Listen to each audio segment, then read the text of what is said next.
الشيطان الرجيم بسم الله الرحمن الرحيم قال الله تبارك وتعالى في القرآن المجيد والفرقان الحميد ألا إن أولياء الله لا خوف عليهم ولا هم يحزنون الذين آمنوا وكانوا يتقون لهم البشرى في الحياة الدنيا وفي الآخرة لا تبديل كلمات الله وهو الفوز العظيم صدق الله العلي العظيم وصدق رسوله النبي الأمين الكريم ونحن على ذلك من الشاهدين والشاكرين والحمد لله رب العالمين.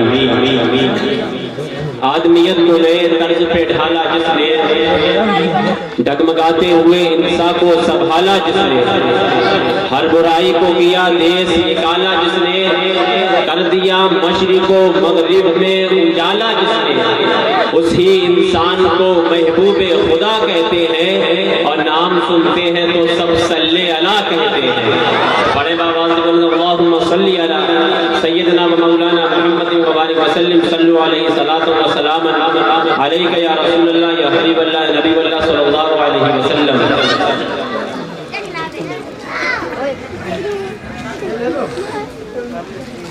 چند اشعار بارگاہ شاہ جی میاں حضور اور بارگاہ تابی مستیہ میں پیش کر رہا ہوں. سماعت فرمائیں کہ مصطفیٰ کا شعر ہے، مصطفیٰ کا شعر ہے، ابدال ہے شاہ جی میاں. مصطفیٰ کا شعر ہے، ابدال ہے شاہ جی میاں، یعنی شیر کبریا کا لال ہے شاہ جی. بے شک سبحان اللہ. اور اچھے اچھے عالم و عابد جہاں آ کر چکے، اچھے اچھے عالم و عابد جہاں آ کر چکے، آپ کے در کا بلند اقبال ہے شاہ جی. بے شک سبحان آپ کے اللہ. در کا بلند اقبال ہے اور یقیناً آج بھی سایہ میرے اچھے میاں کا ہے، یقیناً آج بھی سایہ میرے اچھے میاں کا ہے، جہاں میں ہر طرف چرچا میرے اچھے میاں، بے شک بے شک. جہاں میں ہر طرف چرچا میرے اچھے میاں کا ہے. اور بظاہر آنکھ سے اوجل ہے لیکن یہ سمجھ لیجئے، بظاہر آنکھ سے اوجل ہے لیکن یہ سمجھ لیجئے، جہاں میں ہر طرف جلوہ میرے اچھے میاں، جہاں میں ہر طرف جلوہ میرے اچھے میاں کا ہے. اور شفاعت شافع محشر کریں گی اس کی محشر میں، شفاعت شافع محشر کریں گی اس کی محشر میں، کہ جس نے دامن تھاما میرے اچھے میاں کا ہے، کہ جس نے بے شک سبحان اللہ. میرے اچھے میاں کا ہے. حضرات محترم، آپ لوگ بیداری کا ثبوت دیجئے. ہم اور آپ سب غلامان شاہ جی اور دیوان شاہ جی ہیں، اور غلام کون ہوا کرتا ہے؟ غلام وہ ہوا کرتا ہے جو اپنے آقا کے نام پہ مچل جایا کرتا ہے. غلام وہ ہوا کرتا ہے کہ اپنے آقا کی کسی ادا کو دیکھا کرتا ہے تو اپنا لیا کرتا ہے، اپنے آقا کے کسی فعل کو جب سنتا ہے تو اپنا لیا کرتا ہے. تو ہم اسی طرح سے غلامان رسول ہیں اور غلامان شاہ جی ہیں. تو جب جب ہمارے سامنے نبی کریم صلی اللہ علیہ وسلم کا نام لیا جائے یا کسی بزرگان دین کا نام لیا جائے تو ہمیں تڑپ جانا چاہیے اور ان کے نام کے اوپر نعرہ لگا دینا چاہیے. عزیزان محترم، ہم اور آپ غلامان شاہ جی ہیں تو ہمیں اپنی غلامی کا ثبوت دینا چاہیے. ہم اپنی غلامی کا ثبوت دے کر سبحان اللہ کہہ کر کے، نعرہ لگا کر کے، آپ کی بارگاہ میں خراج عقیدت پیش کر کے ہم اپنے بزرگوں کو خراج عقیدت پیش کر سکتے ہیں اور ان کو خوش کر سکتے ہیں. تو میرے عزیز، تھوڑا ماحول بنائیے. کسی پڑھنے والے کو، تقریر کرنے والے کو یہ لگے کہ میں کسی مجمع کے اندر تقریر کر رہا ہوں. جتنا آپ ایک شاعر کی شاعری پر توجہ دیتے ہیں اور جتنا زور دیتے ہیں، اتنا ہی ایک مفسر کی تقریر کو آپ بغور سماعت بھی کرنا چاہیے اور اسی طریقے سے ماحول بنانا چاہیے. بے شک. حضرات محترم، ہم اور آپ آج جس عظیم ہستی کو خراج عقیدت پیش کرنے کے لیے حاضر ہوئے ہیں، وہ ہستی کوئی اور نہیں بلکہ بحیڑی کی سرزمین پر سیدی سرمدی آقائی مولائی حضور سرکار تاج الاسفیاء حضور اچھے میاں نور اللہ مرقدہ کی بابرکت ذات ہے.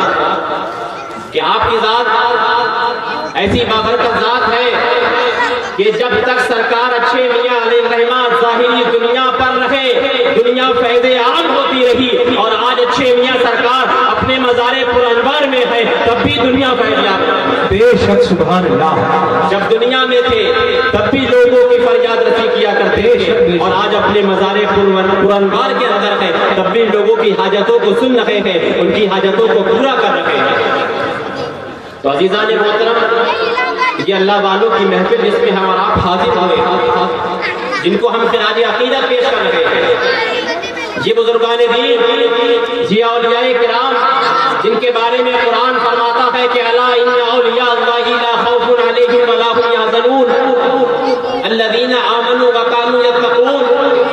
اللہ نے اپنے ولیوں کی عظمت کو بیان کرنے کے لیے، اللہ نے اپنے محبوبین مقربین کی عظمت کو، ان کی شان کو، ان کی رفعت کو بیان کرنے کے لیے اللہ رب العزت نے اس مقدس کتاب کے اندر ان کا ذکر فرمایا ہے کہ جس مقدس کتاب کو ہم آپ قرآن عظیم کے نام سے جانتے ہیں۔ میرے عزیز، یہ قرآن کریم وہ مقدس کتاب ہے، یہ قرآن کریم وہ مقدس عظیم اللہ رب العزت کی کتاب ہے۔ میرے عزیزان محترم، ہم آپ میں سے جب کوئی کتاب لکھتا ہے تو کتاب لکھنے کے بعد اس پہ ایک تقریر لکھتا ہے، اس پہ دیباچہ لکھتا ہے، اور لکھنے کے بعد یہ کہہ دیتا ہے کہ اگر میری کتاب کو پڑھنے کے بعد کوئی خامی نظر آئے تو مجھے آپ اطلاع کر دینا تاکہ اگلے ایڈیشن کے اندر یہ غلطی میسر نہ آئے۔ لیکن جب رب نے قرآن کو اس زمین پہ نازل کیا تو رب نے یہ نہیں کہا کہ اس کتاب کے اندر کمی ہے، بلکہ رب نے کہہ دیا ذالک الکتاب لا ریب فیہ، یہ وہ کتاب ہے جس میں شک و شبہ کی گنجائش ہے۔ بے شک سبحان اللہ۔ ایسی بابرکت اور مقدس کتاب کے اندر اللہ رب العزت نے اپنے اولیاء کا ذکر فرمایا، اور اللہ نے اپنے اولیاء کا ذکر کیوں فرمایا؟ رب جانتا تھا زمانہ بڑھے گا، لوگ پیدا ہوں گے، فتنے پیدا ہوں گے، کچھ منکرین اولیاء کرام پیدا ہوں گے۔ جب اولیاء کرام کا ذکر ان مقدس کتابوں میں کر دیا جائے گا تو کوئی اولیاء کرام کا ممکن نہیں ہوگا۔ تو میرے عزیز، جس آیت مبارکہ کو میں نے پڑھا ہے، بڑی مشہور و معروف آیت ہے، جس کا ترجمہ آپ کو بغور معلوم ہے، پھر سے میں آپ کو سنا دیتا ہوں۔ اللہ رب العزت ارشاد فرماتا ہے الا ان اولیاء اللہ لا خوف علیہم ولا هم يحزنون۔ اللہ کے اولیاء جو ہوا کرتے ہیں، اللہ کے مقربین جو ہوا کرتے ہیں، نہ ان کو کوئی خوف ہوا کرتا ہے، نہ ان کو کوئی غم ہوا کرتا ہے۔ یہ اولیاء اللہ ایسے ہوا کرتے ہیں، ان الذین آمنوا وكانوا يتقون، یہ اولیاء وہ ہوا کرتے ہیں جو ایمان لایا کرتے ہیں، جو متقی ہوا کرتے ہیں۔ اب میرے عزیز، قرآن کیا کہہ رہا ہے؟ دیکھو قرآن غوث اعظم کے بارے میں کیا کہہ رہا ہے، قرآن شاہ جی میاں کے بارے میں کیا کہہ رہا ہے، قرآن تاج الاسفیاء کے بارے میں کیا کہہ رہا ہے؟ فرما رہا ہے وَلَهُمُ الْبُشْرَى فِي الْحَيَاةِ الدُّنْيَا وَفِي الْآخِرَةِ۔ یہ اولیاء کرام جو اپنی ظاہری زندگی کو دنیا کے لیے وقف کر دیتے ہیں، ان کو کوئی معمولی انسان نہ سمجھنا، بلکہ لَهُمُ الْبُشْرَى فِي الْحَيَاةِ الدُّنْيَا وَفِي الْآخِرَةِ، بلکہ اللہ رب العزت نے ان کے لیے دنیا میں بھی کامیابی رکھی ہے اور آخرت میں بھی کامیابی رکھی ہے۔ بے شک نعرہ تکبیر، نعرہ رسالت، نعرہ غوثیت، اسے تاج الاسفیاء، اسے تاج الاسفیاء، انجمن غلامان شاہ جی زندہ باد۔ تو انہی اولیاء کے بارے میں اللہ نے فرمایا لَهُمُ الْبُشْرَى فِي الْحَيَاةِ الدُّنْيَا وَفِي الْآخِرَةِ۔ یہ اللہ کے ولی، یہ اللہ کے مقربین بندے کہ جن کو اللہ رب العزت دنیا میں بھی سرخرو کرتا ہے، دنیا میں بھی کامیاب کرتا ہے، اور جب اس ظاہری دنیا سے کوچ کر جاتے ہیں تو اللہ رب العزت ان کے درجات کے اندر ترقیاں فرما دیتا ہے، ان کو بڑے بلند مقام پہ اللہ رب العزت فائز فرما دیتا ہے۔ تو اسی عظیم ہستی کا آج ہم اور آپ ذکر کرنے کے لیے حاضر ہوئے ہیں۔ اللہ رب العزت اپنی بارگاہ میں اس محفل کو قبول فرمائے۔ تو عزیز، اولیاء کرام سے محبت ہونا چاہیے۔ اولیاء کرام یہ اللہ کے وہ محبوب ہوا کرتے ہیں۔